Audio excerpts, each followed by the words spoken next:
Good afternoon.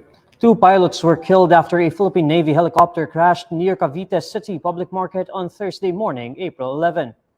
In a statement, the Philippine Navy says the PN Robinson R-22 trainer helicopter took off from Sangli Airport early Thursday morning to conduct a training flight when the incident occurred around 6 a.m. According to Armed Forces of the Philippines spokesperson Colonel Francel Margaret Padilla, the chopper had to conduct an emergency landing in the vicinity near Cavite City Public Market. The police says the two Navy aviators were a 36-year-old male lieutenant and a 27-year-old female co-pilot who are both assigned at the Naval Air Wing Sangli Point in Cavite City. The police says the two were rushed to the hospital for medical treatment, but the male victim was declared dead on arrival while his co-pilot died while being attended to at a hospital in Cavite. Padilla further says that an investigation to determine the cause of the incident is underway. President Ferdinand Marcos Jr. has arrived in Washington, D.C. for a three-day visit that includes his participation in the first-ever trilateral meeting between the Philippines, Japan, and the United States. The president arrived on Wednesday at 7:53 p.m. Eastern Time. He was welcomed by several Filipino and American officials, including his cousin, Philippine ambassador to the U.S., Jose Manuel Romualdez, and U.S. ambassador to the Philippines, Mary Kay Carlson. The president will participate in the three-country summit with U.S. President Joe Biden and Japanese Prime Minister Fumio Kishida at the White House on Thursday, April 11. Marcos is likewise anticipated to attend other meetings, but details of these have not yet been announced. Marcos had already met with Biden and Kishida on separate occasions, but they have yet to sit down in a trilateral meeting. This is Marcos's fourth visit to the United States since he took the presidency in 2022. On April 4, National Security Advisor Eduardo Año said that the dispute on the West Philippine Sea is among the topics that would be discussed during the trilateral conference, and that this would be a follow-up on Biden and Marcos's last meeting in 2023. Tensions in the West Philippine Sea rose in the last few weeks as the Chinese Coast Guard again demonstrated hostile behaviors in Philippine waters.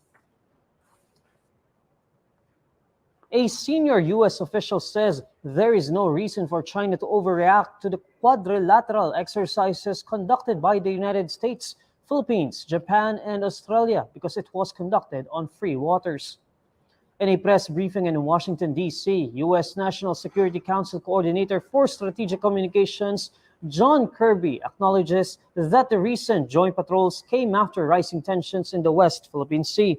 However, Kirby says there is no reason for China to fret because the activity was about freedom of navigation, adding that international law allows the U.S. and its allies to sail in the area. I can't speak for the PRC reaction one way or another, except to say there's no reason to overreact to this. This is about freedom of navigation. It's about adherence to international law. It's about proving the simple point that we and our allies will fly, sail, and operate wherever international law permits us to do. And it does in the South China Sea, and we did. Kirby adds more patrols can be expected, but these will focus on adherence to international maritime laws. Furthermore, Kirby says the trilateral meeting between the Philippines, the U.S., and Japan has a wide array of topics, including economic partnerships and strengthening ties between the three countries.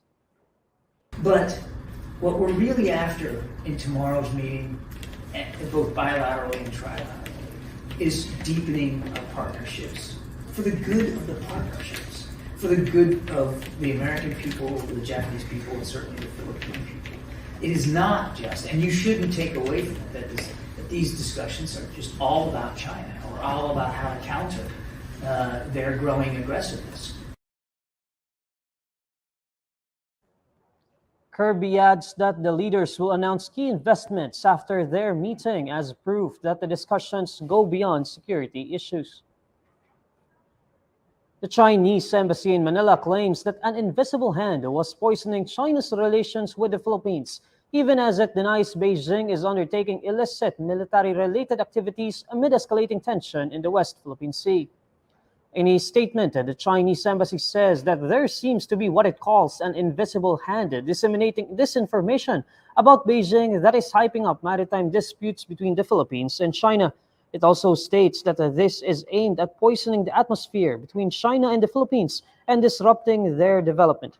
The Chinese embassy also douses suspicions that China was recruiting Filipino military personnel as consultants and planting operatives in sleeper cells in the country.